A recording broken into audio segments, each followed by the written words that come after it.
Nebuchadnezzar രാജാവായ ഞാൻ ഈ സ്വപ്നം കണ്ടു.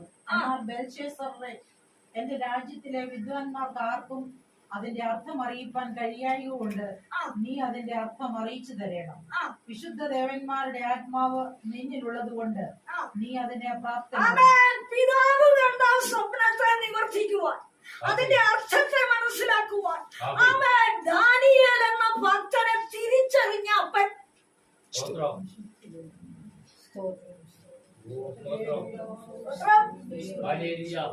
അവൻ പറയുക, സിംഹക്കുഴി വീഴിച്ചിട്ട് ജാകാത്തവനാ കാരണം. ജാതിയുടെ സ്വഭാവം ഇല്ലാത്തവനും ദൈവപ്രമാണത്തിൽ നിൽക്കുന്നവനും അവൻ ദൈവഹിതം ചെയ്ത് നടക്കുന്നവനുമായ അവന്റെ മേൽ വിശുദ്ധ ദേവന്മാരുടെ ആത്മാവുണ്ടെന്ന്. അപ്പൊ ജാതീയ രാജാവിനെ കൊണ്ട് ദൈവം അവൻ ദാനിയേല് ദൈവത്തിന്റെ ദാസൻ എന്ന് വെളിപ്പെടുത്തുക. മകനോ മകനോ മകനല്ലേ? അപ്പോ രാജാവിന് അവിടെ അത്ഭുതം പ്രവർത്തിച്ചു. ജാതിക്ക് ചെയ്യാൻ മേലാത്ത കാര്യമൊക്കെ രാജാവ് കണ്ട സ്വപ്നം മുഴുവനും നിവർത്തിച്ചു കൊടുത്തു, പറഞ്ഞു കൊടുത്തു, രാജാവിനെ ബലപ്പെടുത്തി. നീ എന്റെ ദാസനാണെന്ന് പറയുന്ന ദാനിയേല് വീണ് കിടന്ന സ്ഥാനത്ത് ചെന്ന് ദൈവത്തിന്റെ ദാസനായ ദാനിയേല്, നിനക്ക് വല്ലതും പറ്റിയോ എന്ന് വരെയും നെബൂഖദ്നേസർ ചോദിച്ചു കഴിഞ്ഞു. എന്നാൽ ബെൽശസ്സറോ രാജ്യത്ത് മഹത്തുക്കൾക്ക് വിരുന്നൊരുക്കിയപ്പോൾ ഏറ്റവും മഹാനും ശ്രേഷ്ഠനും വിരുന്നുകാരനും ആകേണ്ട ദാനിയേലിനെ ക്ഷണിച്ചില്ല.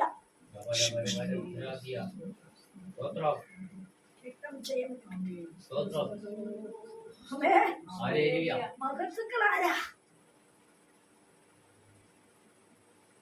ബെൽശസ്സറിന്റെ മഹത്തുക്കളാരാ? മകന് മഹത്തുക്കളാരാ? ആരാ മഹത്തുക്കളാരാ? ജാതിയന്, വെപ്പാട്ടികള്, ശൂദ്രക്കാര്, ആഭിചാരകന്മാര്, കുടിയന്മാര്, ആലയത്തിലെ പൊൻവെള്ളി പാത്രങ്ങളിൽ മദ്യപിക്കുന്നവര്, പലവിധ ക്ഷുദ്രത്തിനും ശകുനത്തിനും ആഭിചാര കേസിനും പോകുന്നവരാണ് ഇവന് മഹത്തുക്കള്.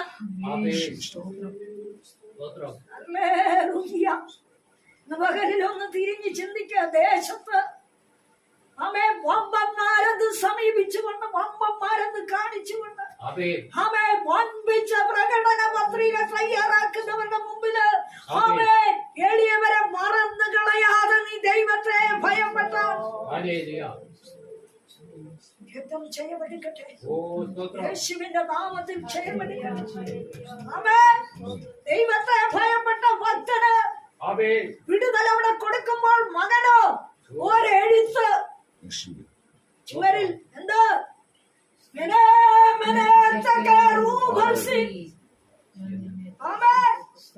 നിന്നെ ദൈവം തൂക്കിയിരിക്കുകയാണ്. ദൈവത്തെ മറക്കുന്നവരെ ദൈവം തൂക്കിക്കൊണ്ടിരിക്കുക.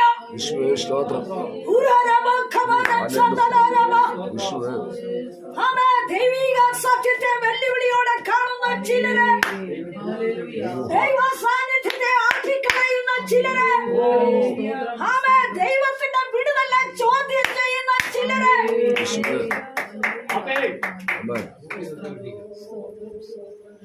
അവർക്ക് എഴുത്തല്ല കൊടുക്കുന്നത്. ബെൽശസ്സർ എഴുത്ത് കണ്ടപ്പോൾ ആരയുടെ പാടിയെന്ന് എന്ന് പറഞ്ഞാൽ അന്മേലിയ ഭ്രാന്ത് പിടിച്ചെന്ന്.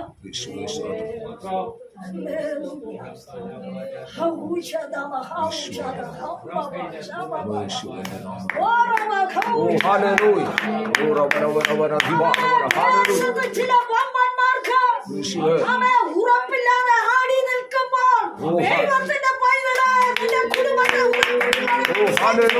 യേശുവിന്റെ നാമത്തിൽ, യേശുവിന്റെ നാമത്തിൽ, യേശുവിന്റെ നാമത്തിൽ, യേശുവിന്റെ നാമത്തിൽ ചെവിടുക്കും. ഹല്ലേലൂയ. ചില പാപന്മാരുടെ ആരെയുടെ പാടിക്കൊണ്ടിരിക്കുമ്പോൾ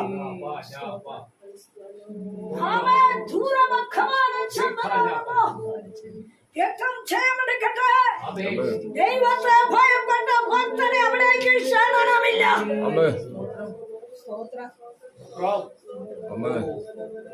ദാനിയേൽ അവിടെ ക്ഷണമില്ലെന്ന്. കാരണം ഇവൻ ആഭിചാരകനാ. ആര് വമ്പ് കാണിച്ച് നടക്കുന്ന ഇവൻ ആഭിചാരമുണ്ട്. ആഭിചാരകനും ശകുനവാദിയും ശൂദ്രക്കാരനും ആമേ ദാനിയേലിനെ അടുപ്പിക്കാൻ പറ്റത്തില്ല. അവന്റെ അരയുടെ പാടും.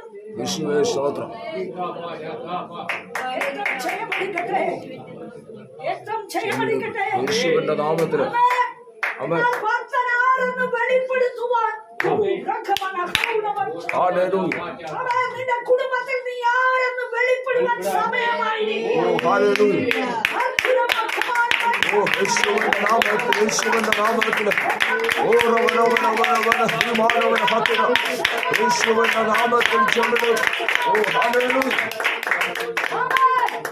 പ്രാർത്ഥന എന്താണ്? നിന്റെ ഭക്തി എന്താണ്? വിശ്വാസം എന്താണ്? നടപടികൾ എന്താണ്? നിന്നെ എതിർത്തവരുടെ മുമ്പിലേക്ക് വെളിപ്പെടുത്താൻ പോകുകയാണ്. ഏറ്റവും ക്ഷയമടിക്കട്ടെ. ആമേൻ. സ്തോത്രം. നെബൂഖദ്നേസർ പറഞ്ഞു അവന് വിശുദ്ധ ദേവന്മാരുടെ ആത്മാവുണ്ട്. പക്ഷെ മകൻ അത് മറന്നു. പിതാക്കന്മാര് നല്ല ബുദ്ധിയൊക്കെ പറഞ്ഞു കൊടുത്തിട്ടുണ്ട്. പക്ഷേ മകൻ അനുസരിക്കുന്നില്ല.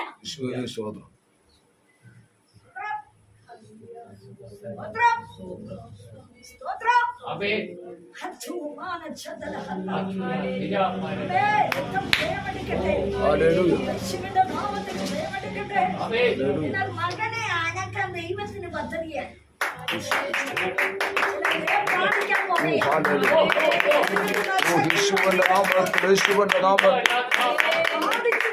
തലമുറയുടെ സോപ്പിട്ട് വിടുന്ന പദ്ധതിയല്ല ദൈവത്തിനുള്ളത്.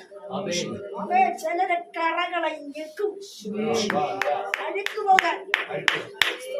എന്നിട്ട് എണ്ണ അവയെ പുരട്ടി അവയെ ലേപനം ചാർത്തി കെട്ടത്തുള്ളൂ. സ്തോത്രം. അതുകൊണ്ട് ഒരാഴ്ച പോരാ.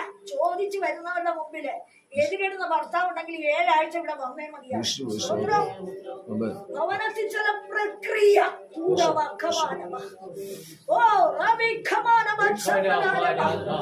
യേശുവിന്റെ നാമത്തിൽ ക്ഷയമെടുക്കട്ടെ.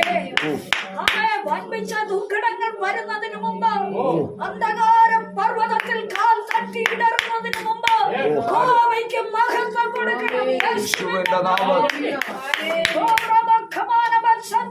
നിങ്ങളുടെ ചൂടാമണികളായ അലങ്കാരങ്ങളെ നിങ്ങൾ വലിച്ചെറിഞ്ഞ വിധേയപ്പെട്ട് വിശ്വസിച്ച് അവന് വേണ്ടി ഇറങ്ങിത്തായിരിക്കും.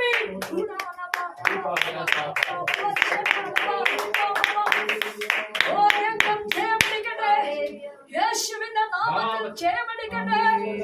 പകൽക്കാലം അനർത്ഥം വളയുന്നതിന് മുമ്പ്, അപകടത്തിൽ വീഴുന്നതിന് മുമ്പ് മടങ്ങി വാ. 4:17. ദാനിയേൽ പ്രവചനം 4:17. അത്യുന്നതനായവൻ മനുഷ്യരുടെ രാജ്യത്വത്തിന്മേൽ വാഴുകയും അതിനെ തനിക്ക് ബോധിച്ചവന് കൊടുക്കുകയും മനുഷ്യരിൽ അധമനായവനെ അതിന്മേൽ വാഴിക്കുകയും ചെയ്യുന്നുവെന്ന് ജീവനോടിരിക്കുന്നവർ അറിയേണ്ടതിന് ഈ വിധി ദൂതന്മാരുടെ നിർണയവും കാര്യം വിശുദ്ധന്മാരുടെ കൽപ്പനയുമാകുന്നു. നെബൂഖദ്നേസർ രാജാവായ ഞാൻ ഈ സ്വപ്നം കണ്ടു. എന്നാൽ ബെൽശസ്സറേ, എന്റെ രാജ്യത്തിലെ വിദ്വാൻമാർക്ക് ആർക്കും അതിന്റെ അർത്ഥം അറിയിപ്പാൻ കഴിയായതുകൊണ്ട് നീ അതിന്റെ അർത്ഥം അറിയിച്ചു തരണം. വിശുദ്ധന്മാരുടെ ആത്മാവ് നിന്നിലുള്ളത് കൊണ്ട് നീ അതിന് പ്രാപ്തനാകും. കണ്ടോ എവിടെ വന്ന് വീണു? 5-ാം അധ്യായം 1 തുടങ്ങിയത് എങ്ങനെയാ? മതത്തുക്കളെ മാത്രം ക്ഷണിച്ചു അല്ലേ? എന്നാൽ കാര്യത്തിന്റെ വിഷയം വെളിപ്പെട്ടപ്പോൾ ദാനിയേൽ എവിടെ പോയി? അതിലും കിടപ്പുണ്ട് 5:17 വായിച്ച യേശുവിന്റെ നാമത്തിൽ 5:18. അത്യുന്നതനായ ദൈവം തിരുമേനിയുടെ അപ്പനായ നെബൂഖദ്നേസറിന് രാജ്യത്വവും മഹത്വവും പ്രതാപവും ബഹുമാനവും നൽകി. അവന് നൽകിയ മഹത്വം ഹേതുവായി സകല വംശങ്ങളും ജാതികളും ഭാഷക്കാരും അവന്റെ മുമ്പിൽ ഭയപ്പെട്ടു വിറച്ചു. തനിക്ക് ബോധിച്ചവനെ അവൻ കൊല്ലുകയും ബോധിച്ചവനെ ജീവനോടെ വെക്കുകയും ബോധിച്ചവനെ ഉയർത്തുകയും ബോധിച്ചവനെ താഴ്ത്തുകയും ചെയ്തു വന്നു.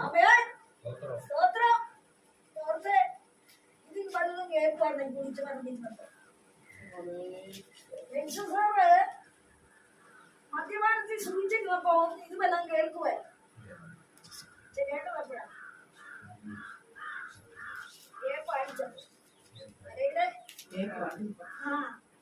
ഒരു എഴുത്തങ്ങോട്ട് കൊടുത്തു. അമ്മേ ചില രേഖകൾ എഴുതിയാൽ ചില പ്രശ്നങ്ങൾ വെളിപ്പെടുന്ന ചില രേഖകളെ എഴുതിയാല് ചില പ്രശ്നം വെളിപ്പെടുവല്ല. ഇത് മകനിൽ ഓർക്കേണ്ട ഒരു വിഷയമുണ്ട്. അവൻ ഇവനും വിളിക്കുന്നുണ്ട് ദാനിയേലിനെ. ആ വാക്യം ഒന്ന് തപ്പിയെടുത്ത യേശുവിന്റെ നാമത്തിൽ. അവൻ 5-ന്റെ സ്തോത്രം. ദാനിയേൽ പ്രവചനം 5-ന്റെ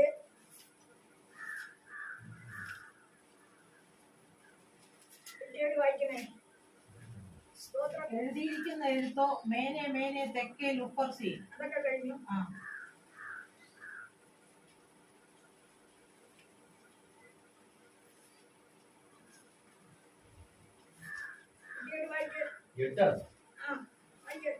വിദ്വാൻമാരൊക്കെ അകത്തു വന്നേ, എങ്കിലും എടുത്ത് വായിപ്പാനും രാജാവിന്റെ അർത്ഥം അറിയിപ്പാനും അവർക്ക് കഴിഞ്ഞില്ല.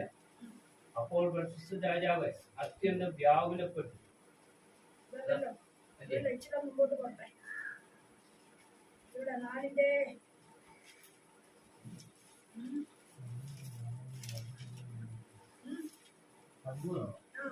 അങ്ങനെ അവർ ദാനിയേലിനെ രാജ്യത്തിലേക്ക് കൊണ്ടുവന്നു. രാജാവ് ദാനിയേലിനോട് കൽപ്പിച്ചത്, എന്റെ അപ്പനായ രാജാവ് യെരൂശലേമിൽ നിന്നും കൊണ്ടുവന്ന യൂദ 11 വിശുദ്ധദേവന്മാരുടെ ആത്മാവുള്ള ഒരു പുരുഷൻ തിരുമനസ്സിലെ രാജ്യത്തുണ്ട്. തിരുമേനിയുടെ അപ്പന്റെ കാണുന്ന പ്രകാശവും ബുദ്ധിയും ദേവന്മാരുടെ ജ്ഞാനം പോലെയുള്ള ജ്ഞാനവും അവനിൽ കണ്ടിരുന്നു. തിരുമേനിയുടെ അപ്പനായ നെബൂഖദ്നേസർ രാജാവെ തിരുമേനിയുടെ അപ്പൻ തന്നെ ബെൽഷസ്സർ എന്ന പേര് വിളിച്ച ദാനിയേലിൽ ഉത്കൃഷ്ട മനസ്സും അറിവും ബുദ്ധിയും സ്വപ്നവ്യാഖ്യാനവും കൂടാത്ത പ്രദർശനവും സംശയാചരണയും കണ്ടിരിക്കാൻ രാജാവിന്റെ മന്ത്രവാദികൾക്കും ആഭിചാരന്മാർക്കും കൽദയർക്കും ശകുനവാദികൾക്കും അധിപതിയാക്കി വെച്ചു. ഇപ്പോൾ ദാനിയേലിനെ വിളിക്കട്ടെ, അവൻ അർത്ഥം ബോധിപ്പിക്കുമെന്ന് ഉണർത്തിച്ചു. കണ്ടോ, അകമ്പടികളെല്ലാം കൂടെ ദാനിയേലിനെ കൊണ്ടുവരിക. ദാനിയേലിന്റെ കൃപ അവിടെ വെളിപ്പെടുക. എന്താ കൃപ? വിശുദ്ധ ദേവന്മാരുടെ ആത്മാവുണ്ട്. ബെൽഷസ്സറേ, നീ ഇങ്ങനെ മകത്വമായിട്ട് കണ്ടിട്ടില്ല. കണ്ടോ കണ്ടോ, പ്രാർത്ഥിക്കുന്നവനെ മകത്വമുള്ളവനായിട്ട് കാണത്തില്ല.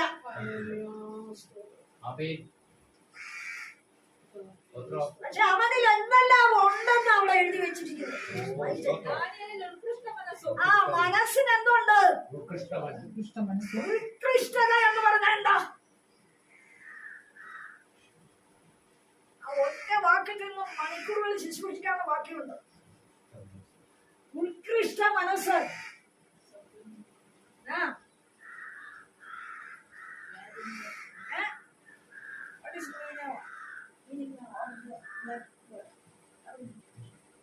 ഉത്കൃഷ്ടം എത്തപ്പാണ്,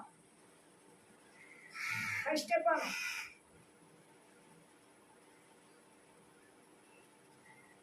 ഉത്കൃഷ്ട മനസ്സ് എന്ന് പറഞ്ഞാൽ അവൻ ഏതിനെയും നേരിടുവാനുള്ള ഒരു കൃപ.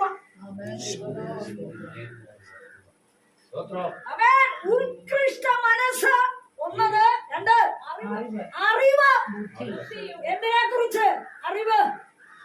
എന്റെ കുഞ്ഞുങ്ങളെ എങ്ങനെയെങ്കിലും പൂർത്തീകരിക്കണം, എന്റെ കുടുംബം നന്നായി വാഴണം. ഇതാണോ അറിവ്? അല്ല. അടുത്തത് ബുദ്ധി. എന്തിന്? അവൻ ദൈവത്തെ അന്വേഷിക്കുവാനുള്ള കൃപയ്ക്കായുള്ള ബുദ്ധി. അവൻ ദൈവകൃപയുടെ ആഴത്തിലേക്ക് ഇറങ്ങുമോ?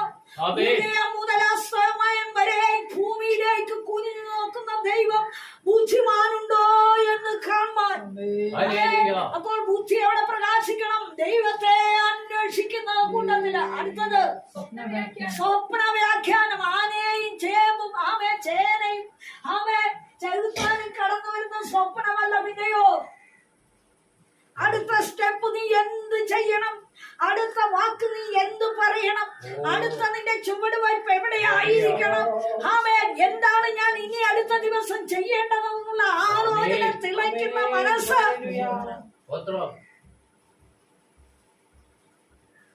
അടുത്തത് കൂടാത്ത വാക്യ പ്രദർശനവും ഗൂഢാർത്ഥം. ഒറ്റിക്കൊടുക്കുന്ന വാക്കല്ല. പുറത്തു വരുമ്പോൾ പലരുടെയും മുമ്പിൽ വായിച്ചു കേൾപ്പിക്കുന്ന വാക്യമല്ല. അകത്തെ ഇരിക്കുന്ന ശക്തിയെ പുറത്തു കൊണ്ടുവരുന്ന കോവിഡ് ശക്തിയാ വിവേചിക്കുന്ന സകലത്തെ വിവേചിക്കുമെന്നുള്ളത് ആത്മാവ് താൻ ഉള്ളവരെ താൻ മറ്റാരും വിവേചിക്കപ്പെടുന്നില്ലെന്ന് പറയുന്ന ഗൂഢാർത്ഥ വാക്യ പ്രദർശനം നിന്റെ ജീവിതത്തിൽ വെളിപ്പെടണമെന്ന്. എന്താ അതിന്റെ അർത്ഥം? ഒറ്റിക്കൊടുത്ത് സംസാരിക്കാനല്ല, ചേർന്നെടുത്ത് ചേർന്ന് സംസാരിക്കാനല്ല, വാണഗതിക്ക് വേണ്ടി വാക്കുവിടാനല്ല, എതിരഭിപ്രായം പറഞ്ഞ് ചേർന്ന് നിൽക്കാനല്ല. പിന്നെ ഗൂഢാർത്ഥ വാക്യ പ്രദർശനം എന്ന് പറഞ്ഞാൽ എന്താ? ഗൂഢമായി അകത്തളത്തിൽ വ്യാപരിക്കുന്ന ശക്തിയെ കണ്ടളന്ന അതിനെ വെല്ലുന്ന ശബ്ദം വചനത്തിൽ കൂടി വെളിപ്പെടുത്തുവാൻ ദൈവം നാവിനെ ശക്തീകരിക്കുന്ന വിഷയമാണ് ഗൂഢാർത്ഥ വാക്യ പ്രദർശനം. അതിനു വേണ്ടി ദൈവം കണ്ടത്. പറ്റുമോ? പലതും വിടേണ്ടി വരും, നിയമം വിടേണ്ടി വരും. എല്ലാം കൂടി വാരിക്കെട്ടി ഒരുമിച്ച് പൊയ്ക്കോളാമെന്നുള്ള ആലോചന വിട്ടേക്കണം. നടക്കത്തില്ല.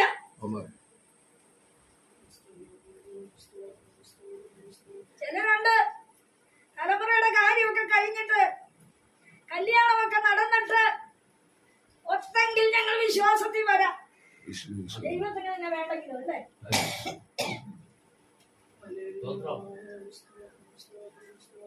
പത്രോസിനെ ശൂന്യമാക്കി കരയിൽ കൊണ്ടുവന്നത് പത്രോസിന്റെ പടകിനെ യേശുവിന് വേണമായിരുന്നു. എല്ലാവരും മുക്കുവനല്ലേ, അറിയാമല്ലേ? അപ്പോ ചില ഗതികേടുകൾ നമ്മുടെ ജീവിതത്തിൽ വെളിപ്പെടുത്തുന്നത് എന്തിനാണെന്നറിയാമോ? പുതിയ പദ്ധതിയിലേക്ക് ഇറക്കാൻ. ചെയ്യമെടുക്കട്ടെ. ചില പുതിയ പദ്ധതികളിൽ കണ്ടുകൊണ്ടാണ് ചില ഉടക്കുവലിപ്പ് ദൈവം നടത്തിക്കൊണ്ടിരിക്കുന്നത്. അനുഭവിച്ചിട്ടില്ലാത്ത ചില നന്മയുടെ അളവ് നിന്റെ കൂടാരത്തിൽ നിന്റെ തലമുറയിൽ കൂടി തന്നെ കടത്തിക്കൊണ്ടുവരുവാൻ യഹോവയ്ക്ക് പദ്ധതിയുള്ളത് കൊണ്ട് ആർക്കും അനുഭവിക്കുവാൻ പറ്റാത്ത കഷ്ടത്തിന്റെ ചോദ്യ വിഷയങ്ങൾ നിന്റെ കൂടാരത്തിൽ ഇതാ തൂക്കുകണി പോലെ നിൽക്കുക. ചോദ്യമായി സേവിക്കുന്ന ദൈവം വലിയവൻ.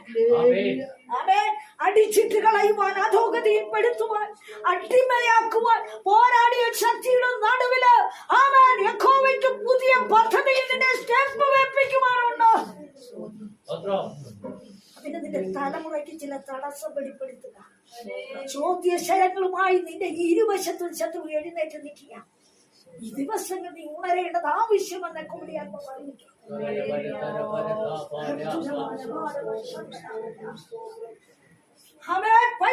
ചില അനുഭവങ്ങളെ പൂർത്തീകരിക്കുക. നിന്റെ ജീവിതത്തിന് പൂർണ്ണമായ യഹോവ നിന്റെ പടകിൽ കയറി വന്ന നിനക്ക് ബുദ്ധി ഉപദേശിച്ച് തരുവാൻ അവൻ പദ്ധതി ചെയ്യുമ്പോൾ മതി, ഇത്രത്തോളം മതി എന്ന് നീ ശാഠിക്കരുത്. അറിയാത്തതും അനുഭവിക്കാത്തതും കേട്ടിട്ടില്ലാത്തതുമായ ചില നന്മകളിലേക്ക് പേരുദോഷത്തിൽ കൂടെ ചില സ്ഥാനത്ത് നിന്റെ കുടുംബം ഒറ്റപ്പെട്ട് മാറി നിൽക്കുന്ന സ്ഥാനത്ത് യഹോവയ്ക്ക് നിന്റെ ജീവിതത്തെ പുതുക്കിയെടുക്കുവാനുണ്ടെന്ന് ഏറ്റവും ജയമെടുക്കട്ടെ. ഏറ്റവും ജയമെടുക്കട്ടെ.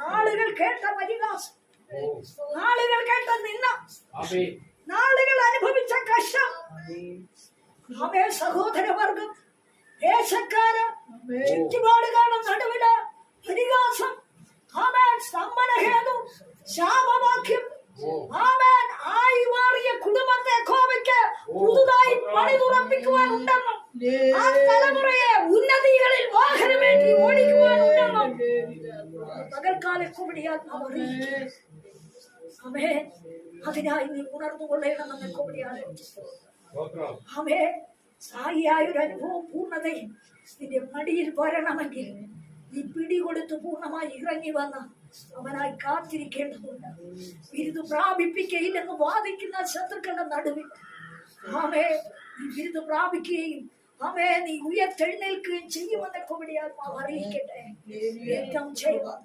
ഏറ്റവും ജയം ഏറ്റവും ജയം ദാനിയേലിന് കൃഷ്ണ മാനസൻ എന്നാൽ ഹല്ലേലൂയ ദാനിയേലിന് എല്ലായിടവും ക്ഷണമില്ല ദാനിയേലിന് എല്ലായിടവും പോക്കുവരവില്ല ദാനിയേലിനെ ആരും അംഗീകരിക്കുവാനില്ല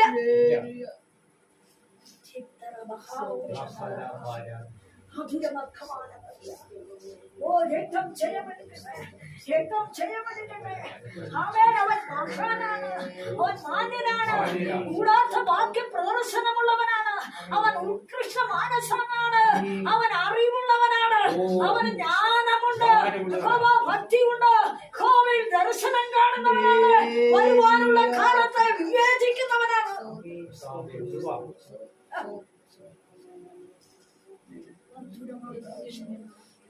എന്നാൽ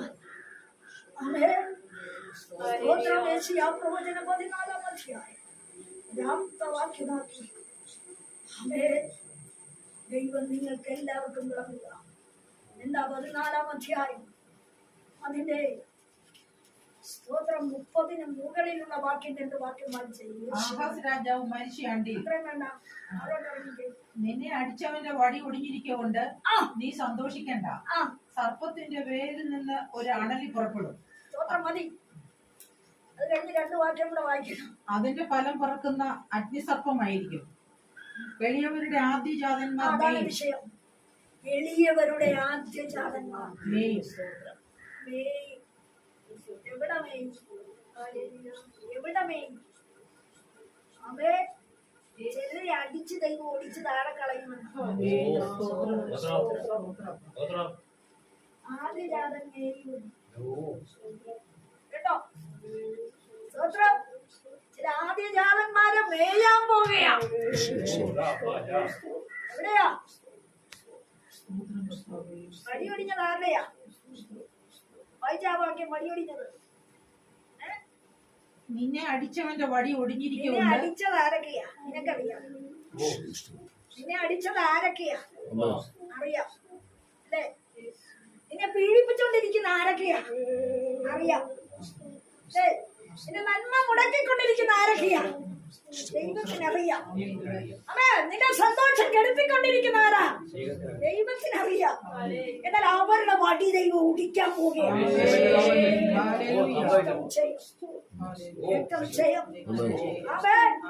എളിയവരുടെ ആദ്യ ജാതൻ അതിൽ മേയും. ചില മേച്ചിലുണ്ടാകാൻ പോവുകയാണ്. അവേ കുടുംബത്തിൽ ചില മേച്ചിൽ അവേ എന്ന് പറഞ്ഞാൽ ഉദാഹരണ പ്രക്രിയ, വിടുതലിന്റെ പ്രക്രിയ, അനുഗ്രഹത്തിന്റെ പ്രക്രിയ, പുതുമയുടെ പ്രക്രിയകൾ എന്ത് ചെയ്യാൻ പോകുക? ആത്മാവ് സംസാരിക്കുന്നു. യേശുവിന്റെ നാമത്തിൽ ഇന്ന് പകലിൽ ദൈവാത്മാവ് സംസാരിച്ചത് നിങ്ങളുടെ മുമ്പിൽ അഗ്നിയായി കടന്നു പോകുകയാണ്. നിന്റെ മുമ്പിലുള്ള ദുർഘടങ്ങളെ അവൻ അഗ്നിയായി കടന്നു പോവുകയാണ്. നിന്റെ മുൻപിൽ ദുർഘടമായി നിൽക്കുന്ന ചിലതിനെ അവൻ നശിപ്പിക്കാൻ പോകുകയാണ്.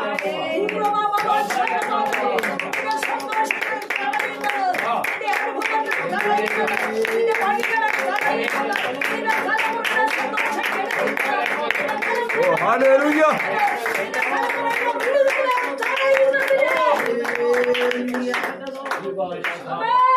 കത്തിച്ചു കളയാം.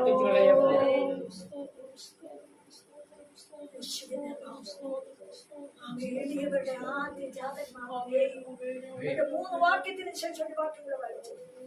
അവേ എന്നാൽ നിന്റെ വേരിനെ ഞാൻ ക്ഷാമം കൊണ്ട് മരിക്കുമാറാക്കും. എന്തത്? നിന്റെ ശേഷിപ്പിനെ അവൻ കൊല്ലും. വാതിലെ അലറുക, പട്ടണമേ നിലവിളിക്ക. സകല ഫെലിസ്ത്യ ദേശവുമായുള്ളവേ നീ അലിഞ്ഞുപോയി. വടക്കു നിന്ന് ഒരു പുക വരുന്നു. അവന്റെ ഗണങ്ങളിൽ ഉഴന്നു നടക്കുന്ന ഒരുത്തനുമില്ല. അവൻ ഗണത്തിന് വിരുദ്ധമായി വാദിക്കുന്ന ശക്തിയെ അവൻ എന്ത് ചെയ്യുമെന്ന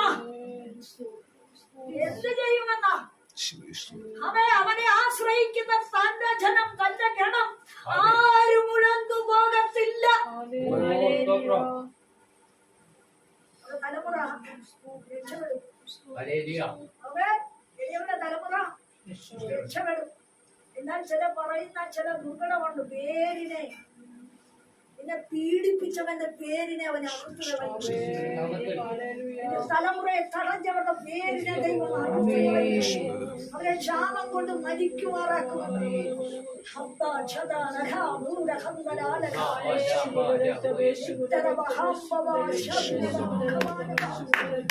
അവൻ അടച്ചിട്ട ചില അനുഭവത്തെ, പൂർണ്ണതയില്ലാത്ത ചില അളവുകളെ, ശൂന്യമാക്കുന്ന ചില പദ്ധതികളെ ഒളിച്ചടുക്കി ദൈവം തന്റെ ആദ്യ ജാതന്മാരെ മേയിക്കാൻ പോകും.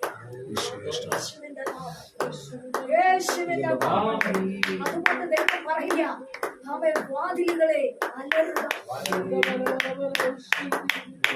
എന്താ വാതിൽ അലറാൻ പറയുന്നത്? എന്നാ മരണ വെല്ലുവിളി ചില ദേശത്ത് നമ്മുടെ ചുറ്റുവട്ടം കേൾക്കുമ്പോ എന്ത് ചെയ്യണം? കർത്താവേ സംഭവിക്കരുത്.